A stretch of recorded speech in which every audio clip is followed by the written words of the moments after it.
Hi there, I'm Aaron Hillegas. I'm from Howard Hanna Bardell Realty in Bedford, Pennsylvania. Welcome to part one of my first time homebuyer webinar series. The market conditions we see today make it a great opportunity for anyone to jump in, including those looking for their first home. Many of these people have yet to get into the market because the process of buying a home seems kind of difficult. I'd like to provide some education to those who are anxious about purchasing a home to relieve at least a small amount of stress. First, let's run through some vocabulary. Here's my information here on the screen. That'll be kept up on the top left corner as well. Quick disclaimer. I'm not a financial advisor. All information found here, including any ideas, opinions, views, forecasts, commentaries, suggestions expressed or implied herein, are informational and entertainment or educational purposes only and should not be construed as personal investment advice. While information I provide here is believed to be accurate, it may include errors or inaccuracies. I will not and cannot be held liable for any actions you take as a result of anything you read or hear here. Alright, first off, a mortgage. It's basically just a fancy word for borrowing money for a home. Pre-qualification, valuation of a potential borrower to determine whether they can be lent a mortgage. You have to pre-qualify for a mortgage. This is when you'll know your budget for sure. If you're just using cash, you can skip this part. You don't have to worry about that. Realtor, a licensed real estate professional who arranges the transaction for real estate. He's an agent that will represent you in a real estate transaction. This person has to keep your best interest in mind the entire way through the transaction. Debt to income ratio, or DTI. It's a ratio to compare how much money you owe compared to how much money you make. It's a ratio that some lenders depend on. You have to have a certain ratio to qualify for a mortgage. Private mortgage insurance, or PMI as you'll see it sometimes. It's insurance to protect private lenders or investors from losses due to defaults on mortgages. And I underlined private lenders because this is only for them, not for government lenders. Contingent, or you'll see contingency clause. It's a condition that must be met for a real estate transaction to become binding. It basically means you agree to do something, but not until another action is performed. For example, say, I'll buy this house, but only if it passes certain inspections. Escrow, use of an uninterested third party in a transaction that promises to hold an asset or funds before being transferred from one party to another until both parties fulfill their contractual agreements. It's basically a middleman in the transaction.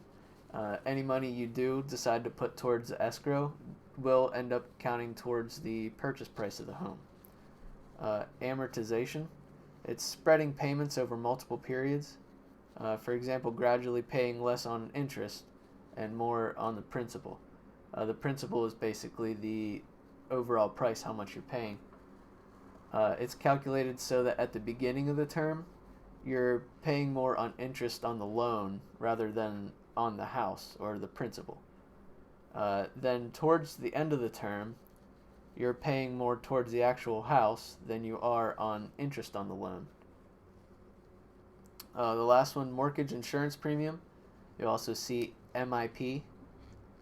Protects the FHA from losses due to defaults on mortgages. Again, this is the one that protects the government lenders, the FHA, compared to private mortgage insurance. That's counts for like private banks and so on. Alright, let's go through the steps of the actual process of buying a home. First off, you want to get pre-qualified for a mortgage. Like I said before, it's important because it lets you know exactly how much your budget is, if you plan on getting a loan, that is. They'll typically give you an amount they're willing to lend you. Right. Step 2, find a realtor. You guys are in luck because you don't have to look very far. Step 3. Start house hunting. This is a fun part. When you find something that interests you, your agent should send you a seller's property disclosure. This is something that kind of goes over everything that the owner knows about the property, problems, so on and so forth. If they do not, make sure to request it because, like I said, it goes over just about everything about the house. Step 4, make an offer. Sometimes in a home sale, you'll find yourself in a bidding war, especially in market conditions like these, with houses going sometimes 10 to 20% over asking price.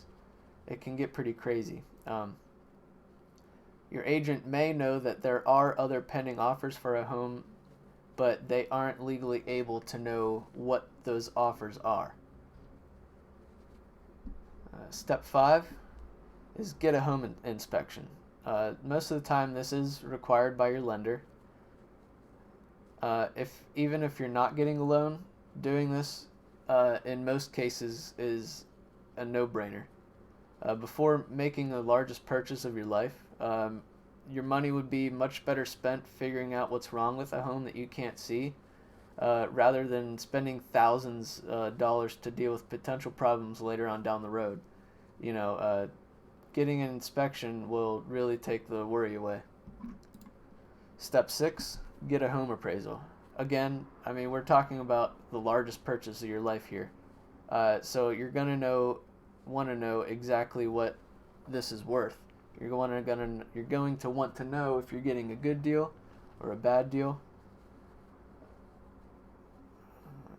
It may cost some money, but you'd definitely be better off knowing you're not paying, say, $50,000 over the actual market price. Doing this could definitely speed up your process in building equity on a home. Once you get all that done, the last step would be the walkthrough. This will happen close to the date of the closing on your property. Your agent will take you to the home to look it over again to make sure it's still in the same shape as it was when you agreed to purchase it. And last but not least is closing. After some boring paperwork and writing your name 300 times, the keys will be handed to you and they will be finally in your possession and it'll be ready to move in. Alright, thank you guys for watching. My phone number can be found on my card. You can contact me, call me, text me, or email me with any questions. I'd love to hear some questions you guys might have after this first video. And I hope you learned something today. And I will see you guys back for part 2. Thanks.